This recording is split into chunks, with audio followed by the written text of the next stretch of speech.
Hello everyone! So for today's video, I would like to share to you some information o sa mga proseso kung paano ba mag-apply o pumunta dito sa Australia sa kabila ng pandemic. So without further ado, let's go!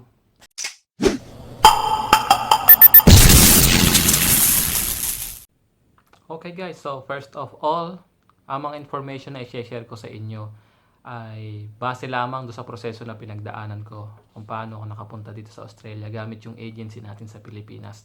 No, kasi madaming way o paraan kung paano ba makapunta dito sa Australia. Hindi ako kinuha ng pamilya ko o hindi ako nag-apply as student visa. No, working visa yung in-apply ko. And then base lang ito doon sa proseso na pinagdaanan ko. Siyempre, unang-unang step natin dyan ay kung ikaw ay isang OFW na naghahanap din ng trabaho papunta sa Australia ay maghanap ng agency, no? Saan ka ba makakita ng agency? Unang way ay maghanap ng agency online. Meron tayong workabroad.ph and then pwede ka rin magpunta sa POEA mismo para maghanap ng agency na accredited nila para hindi tayo maloko or ma-scam ng mga agencies. Okay? Let's say na nakakita ka na ng agency na merong open or hiring doon sa skills o trabaho na hinahanap mo. And then, kailangan mo nang i-prepare yung mga documents mo para ipasa mo doon sa agency na yun. Ano-ano ba yung mga documents na yun? Yung mga typical na documents na kailangan nating ihanda ay yung resume natin or yung CV natin, yung mga passport, pinakamahalaga sa lahat, PSA birth certificate, police NBI clearance, and then yung mga COE natin, certificate of employment, it's either abroad or local, and then kung meron tayong mga NCTO or national certificate, no, mahalaga din yan. And then yung mga school credentials natin. Okay? Sa school credential naman, kung dito nga kayo pupunta sa Australia, kapag kayo ay high school graduate, kailangan nyo pang mag-take ng IELTS. And then kung kayo naman ay from high school, nag-aral agad kayo ng college, katulad ko, 2 years graduate lang ako sa college, hindi ko na kailangan mag-IELTS. Kukumuha ka lang ng English certificate doon sa university na pinag-aralan mo. Okay? Hindi mo na kailangan mag-IELTS. English certificate lang doon sa university yung kukuhanin mo. Okay. Sabihin natin na handa mo na lahat ng documents mo. Meron ka ng certificate, ng mga passport, ng mga clearances. And then, pag naipasa mo na to sa agency mo, i-screen na nila yung papeles mo or yung mga dokumento mo. Once na nakita nila na qualified ka doon sa hinihingi sa kanila ng employer, and then i-schedule ka na nila sa face-to-face interview. Kasi nag-apply ako guys, hindi pa pandemic yun, ano? Ano yun, mga September 2019. Kaya face-to-face interview pa yun. And then after nga noon, magme-message sila sa iyo through email or through your phone number na meron ka ng schedule ng interview. Okay. Then dumating na yung day ng interview mo, katulad sa amin, no? Kung meron akong katulad dyan na skill na in-applyan dito na welder or metal fabricator, yung interview na gagawin sa'yo ay katulad nung ginawa sa akin kung parehas tayo ng agency or siguro nag-iiba din kapag ka iba yung agency mo. Pero sa pinagdaanan ko, hindi ka muna face-to-face interview. Okay, meron muna silang trade test. Sa mga welders o sa mga metal fabricator, katulad ng pinagdaanan ko na trade test, pinag-welding kami ng MIG welding, no? Horizontal, vertical, flat, and then overhead, no? Gamit yung mga plates, no? Alam naman ng mga kapwa natin na mga welder o fabricator yung ganong bagay. Hindi kami pinagamit din ng stick welding. MIG welding yung pinagamit sa amin. And then after nun, pinagamit din kami ng TIG welding. Pinag-welding din kami ng aluminum and then ng stainless. Pero sa TIG welding, ano lang, 1G and 2G position lang yung pinagawa sa amin. And then, after na magawa mo yun, sa mga welder, meron ding diagram na ibibigay sa iyo, plano. Sa amin, dustpan yung pinagawa sa amin, no? Gamit yung plancha. Siyempre, nakadrawing yun. Ikaw na yung maggugupit. Ikaw na yung magbe-bend. And then, para ma-fabricate mo yung hinihingi nila na dustpan. So, sabihin natin, natapos mo na lahat ng projects ng actual examination. After nun, bibigyan ka ng employer mo ng test paper. Sa test paper na yon, naglalaman yun ng mga English solving problems. And then meron din mga konting math problems, no? Meron sa mga division, multiplication, mga decimal, may mga fraction. Kaya kailangan din nating mag-review sa mathematics and then especially sa English. Kasi habang tinetake nyo yung exam, umiikot yung employer, chinecheck nila kung ano ba yung ginagawa nyo. And then sa amin kasi, 20 kami na in-interview or nag-exam. Unfortunately, yung mga kasama ko ay hindi nakuha. No? Respect sa kanila dahil manggagaling silang welder.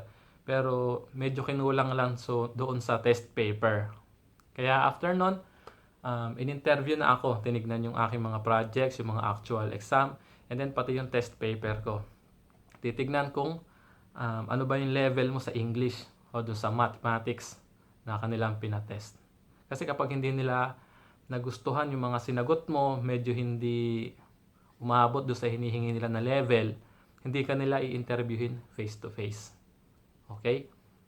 And then, to cut the long story short, in-interview na ako, tinanong lahat ng mga aspects sa pagwi-welding, sa trabaho, sa mga repairs, ano ba yung mga strengths and weaknesses ko. Iyon. Natapos yung interview na hindi nila sinabi sa akin na kung selected na ba ako. Bagamat nag-shake hands kami, nag-congratulations, sinabi nila sa akin. Ang sinabi lang sa akin nila ay meron kang big chance na matanggap kasi mag-i-interview pa sila ng another batch. But thankfully, after couple of weeks or a month, nakatanggap ako ng message na selected na daw ako. Thanks God. Na-select nga ako through the message. And then, sinend na rin sa akin yung kontrata. And then, kailangan mo lang pirmahan yon and then send back mo doon sa yung employer o doon sa agency na nag-send sa'yo nung message. And then, after mo makapirma and makasend back nung yung kontrata, magsesend pa ulit sila ng maraming paperworks. No? Kaya konting tiyaga sa paggawa ng mga paperworks through email. Kasi yung mga isesend nila, katulad sa akin kadalasan, puro PDF. And then, kailangan mo pang i-edit yun para ma-edit mo siya, kailangan pa siyang i-convert as Word. Okay, medyo hindi tayo techy pero tsinaga lang natin sa pagsagot kasi kailangan mo pa rin i-send back sa kanila yung mga paperworks na yon. After that, katulad ng mga paperworks na to guys, no? Ito, may isesend sila sa inyo ng mga ganyan patungkol sa, kung mababasa nyo dyan, sa Australia. Okay? Ito ay patungkol sa mga health and safety in the environment. No? Kasi, kapag naipasa nyo na yung mga hinihingi nilang paperworks, magkakaroon kayo ng schedule sa skills assessment. Okay? Yung nag-skills assessment sa akin ay yung eto guys, no? Construction Training Services o CTS na tinatawag nila. Okay, sa skills assessment, meron kasi ding VET assess na tinatawag. No, sa VET assess, hindi ko alam kung paano yung proseso, pero dito sa CTS, ang proseso niyan kapag nandun na kayo sa skills assessment, merong isang Australian citizen na mag-i-interview sa inyo, mag-uusap kayo doon ng at least 2 hours or 1.5 hour. Then, syempre, English yung gagamitin nyo sa conversation. I-interview nila kayo patungkol lahat sa aspeto ng trabaho, skill na gusto mong applyan. Syempre, kailangan maipasa mo din yon para magtuloy-tuloy yung proseso mo ng pag-a-apply dito sa Australia. So, after that, kapag na-interview ka na, naghintay lang ako ng mga almost 30 to 45 minutes, lumabas na ulit yung assessor ko, and then sinabi na, okay, nakapasa ka na. And then, kapag nakapasa ka guys, ganito yung matatanggap mo na parang certificate. Okay? Ito yung CTS na sinasabi ko sa inyo, Construction Training Service. Iyan yung nag-conduct ng aking skills assessment. And then makakatanggap kayo ng mga ganyang papeles. And then yung ID na katulad niyan. No? Pero ito guys ay binigay sa akin nung ako ay papaalis na. No? Ito yung sa skills assessment. After mong makapasa dito sa skills assessment, siyempre, meron pang mga paperworks ulit na isi-send sa iyo. At katulad sa akin, guys, no, ex-Japan kasi ako, sa mga ex-Japan na nag-a-apply papunta sa Australia, kailangan yung kumuha ng police clearance doon sa Japan Embassy natin sa Pilipinas. Okay? Kapag nakuha na kayo ng police clearance, kailangan nyo pa ulit ipasa yun doon sa agency. And then, para magtuloy-tuloy yung proseso, para magkaroon na kayo ng visa. Okay? And then, after ko na ipasa yung aking police clearance sa agency, mga ilang araw lang dumating na yung aking visa, sinend sa akin, and then chinek ko, and then thanks God, meron na nga akong visa. After nun, kailangan na nilang i-schedule yung flight mo. Okay? But, unfortunately sa akin dapat, nag-apply ako ng September 2019, dapat maaalis ako ng March 2020. Pero dahil sa pandemic, 2 days before ng flight ko, ay na-cancel. No, sobrang nakakalungkot, sobrang frustrating, pero sabi ko na lang thanks God kasi alam ko na protection mo sa akin yung siguro, kaya ako hindi natuloy. Kaya naghantay na lang ako, naghanap ako ng mga sideline, and then inabot ng 1 taon, March pa din ulit ako naka-schedule ng flight ko dito sa Pilipinas, pero naging komplikado na yung mga pangyayari or yung sitwasyon, and then yung sistema nag-iba na. Kasi dati papaalis lang ako, wala nang mga requirements.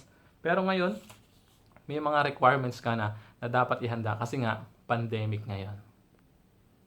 So, ito yung mga requirements na yun, guys.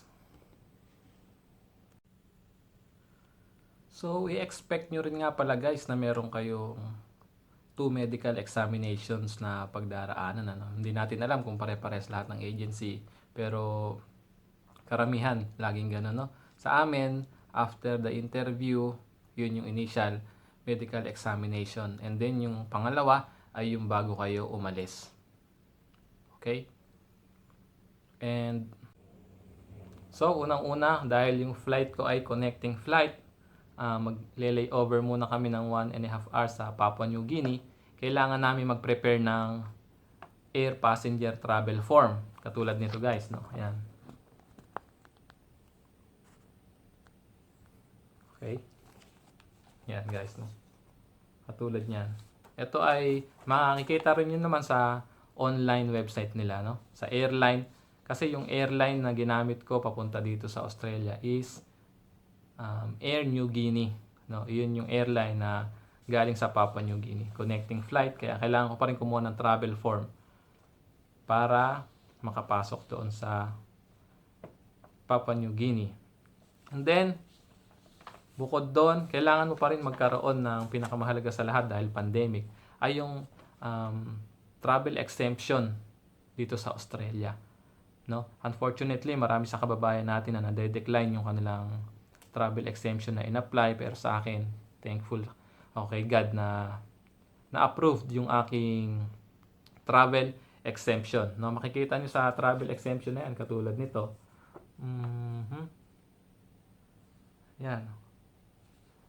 Dito makikita nyo exempt nakalagay. No, guys? Yan, exempt. Yan. Kasi sa critical skills, ang mag-a-apply naman sa inyo nito ay yung inyong travel agent dito sa Australia. No? Alam ko pwede rin kayong mag-apply through online, pero medyo mahirap mag-apply kasi madaming nade-decline. Pero kapag tinulungan kayo ng mga travel agency nyo dito sa Australia, mas madali na ma-approve yung inyong travel exemption. And then, after nun, kapag nagkaroon na kayo ng travel exemption, ibig sabihin pwede na kayong lumipad papunta dito sa Australia. Pero kami ay mag-a-arrive kasi kami dito sa Queensland, Brisbane, Australia. Kailangan mo pa rin kumuha ng katulad nito, guys, no? Yan. Yung may mga QR code. And guys, no, Queensland International Arrival Registration. Kasi dito kami mag-a-arrive sa Queensland, no, sa state ng Queensland, kaya need nyo rin na mag-register online, no, yung may QR code na yan. No? I think depende rin yan sa state na na bababaan nyo, no, sa Sydney or dito sa Queensland. I think kailangan nyo na mag-register at kumuha ng QR code na to kasi ipe-present nyo to doon sa immigration sa airport. And then after nyo makakuha ng mga QR code na yan, yung mga travel exemption, yan, prepared na kayo para magpunta dito sa Australia. And then, kailangan nyo na lang ay swab test, no? Negative swab test result. For example, ang flight ko ay March 5. Kailangan kasi yung swab test nyo ay 72 hours prior do sa flight nyo kailangan dun kayo magpa-swab test. March 5 ang flight ko, March 4 ako nagpa-swab test, no, 24 hours result lang yung kinuha ko na swab test para hindi ako magkaroon ng problema kasi sa airport guys, merong mga nagka-problema kasi nauna sa 72 hours o hindi umabot sa 72 hours prior doon sa flight nila yung kanilang swab test, kaya hindi ko alam kung natuloy yung kanilang flight pero nandoon sila at nakikipag-argue sa mga airport crew. Ayan. So, basically, after nun, yan, magpa-flight na kayo papunta dito sa Australia. And then sa airport naman natin sa Pilipinas, meron din silang pinapa-download na application, no? Trace app. Traze app, no? Yung Trace app na yon parang sa pang contact tracing din yun sa COVID-19, no? Isa pa nga pala guys na nakalimutan ko doon sa mga requirements na hinihingi ng mga agency ay yung kung ikaw ay dati nagtrabaho abroad, yung mga mo doon, mga payslip mo guys, no? And then yung mga bank account mo, kahit yung ATM mo, kung naitabi mo yon, mas malaking tulong kasi hindi ka na problema pa maghagilap ng mga requirements na yan. Okay? And then patungkol naman sa mga gastos o sa magkano yung nagastos kung paano pumunta sa Australia, gagawa ako ng next video para mas detalyado yung ating information. Okay guys? So thank you sa panonood at sa lahat ng nag-a-apply natin dyan ng mga kapwa Pilipino. God bless sa inyo. Nawa lahat kayo ay matanggap at makapunta rin dito sa Australia kahit na may pandemic. Thank you.